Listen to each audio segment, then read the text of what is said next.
I'd like to share a beautiful teaching that I learned through this book, Passport to Kabbalah, A Journey of Inner Transformation by Rabbi Dov Ber Pinson. So this comes from the chapter on becoming a vessel for the miraculous. And he's talking about Psalm 121 in the first two verses. In English, it says, I lift up my eyes to the mountains and ask, Me'ayin yavo ezri, from where will my salvation come? And then the answer is, my salvation comes from the creator of heaven and earth. So most often this passage is read as a question and answer.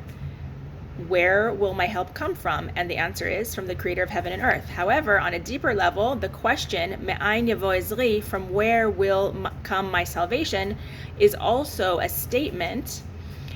It is specifically Me'ayin, from this place of nothingness, that my salvation will come.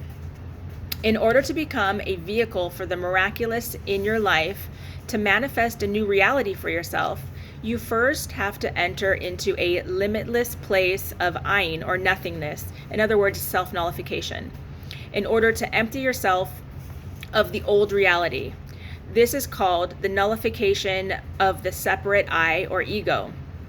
When a person lives humbly with a measure of surrender, they may say to themselves, this is what my situation is. This is what was given to me, and I accept it. On one level, they are practicing a nullification of the expectation of their ego. If a person comes from a place of ayin, that means nothingness, they can create a new yesh, that means a sense of being. Yesh means there is in Hebrew. A new form, a new reality for themselves. Ayin is the place of nothingness and pure potential, the formlessness that precedes the creation of a particular form or yesh, the somethingness. So before the earth was created, it was like a cosmic soup, and then there was the Big Bang, and then creation happened. So the nothingness that preceded the somethingness. When a person humbles himself, makes himself into nothing, through extreme self-sacrifice, he becomes the embodiment of ayin, self-nullification. He is then able to enter into a silence that comes before the sound, the stillness that is before the next cycle, the emptiness that exists before the future fullness. And it is through entering into and becoming ayin, nothingness, that he is able to be the instrument and medium through which the new flow of blessings can be revealed. On a physical plane, where the physical mirrors the spiritual, if there is a desire to alter or change an image or form, the way to do it is first uncreate that shape and then to create a new one. For instance, let's say you want to change a silver cup into a silver plate. First you need to flatten out the old form, and then you create the new one. On a spiritual level, it works much the same. To alter reality, to transform that which is, one needs to dissolve or neutralize the object, subject, or issue to the state of limitless potential, ayin. And only then, so that's like potential energy, can a new arrangement of reality become manifest, kinetic energy, so turning potential into something else. If you consider the internal mechanics of the act of prayer, which is traditionally where miracles are initiated or encountered, you are really doing two things. On one hand, you are completely surrendering to life the way that it is. For example, let's say someone is sick, heaven forbid. In prayer, you are saying, I understand this person is sick because that is your will, God, and I can completely accept that.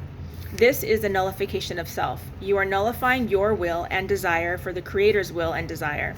Your ego wants or expects one thing, but maybe this reality as it is what the Creator wants for whatever reason that we don't understand.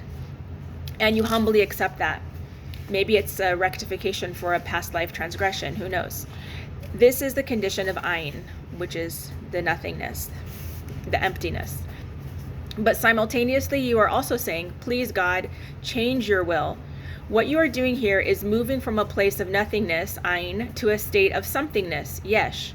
The ayin is an acceptance stage. The yesh is an assertion stage. In prayer, you are simultaneously saying, I accept this person is sick, and yet I am praying for this person to be well. Prayer is an expression that asserts your understanding on one level, creation, is perfect because it is the will of God, the design of the Creator.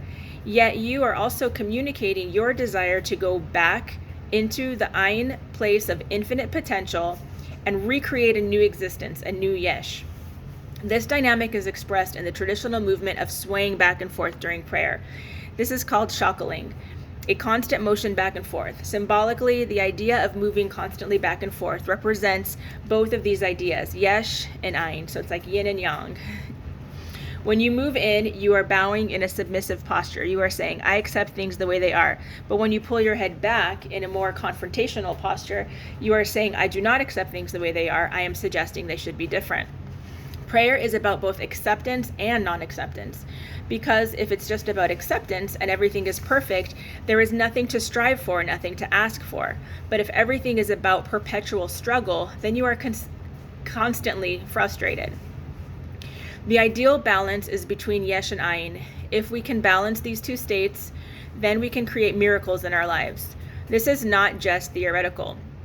This balance must actually be lived. If we can live in the balance between fullness and emptiness, between Yesh and Ayin, then we can enter into a place of emptiness and infinite potential in order to emerge and open up a miracle, a new form or manifestation of our life. So, wow, that was a doozy. I hope that you found something meaningful out of it, that there's both a matter of acceptance and also asking God to make our will His will. So when we want to change things, we have to just say in the beginning, thank you. We accept things the way that they are, and we want to create a different reality, an alternative reality, a different existence, something to make something new that wasn't there before. So I bless you that all of your prayers should be heard and answered favorably. And maybe you can also teach or encourage somebody else to pray. That would be a very, very great deed. Take care. God bless. Bye.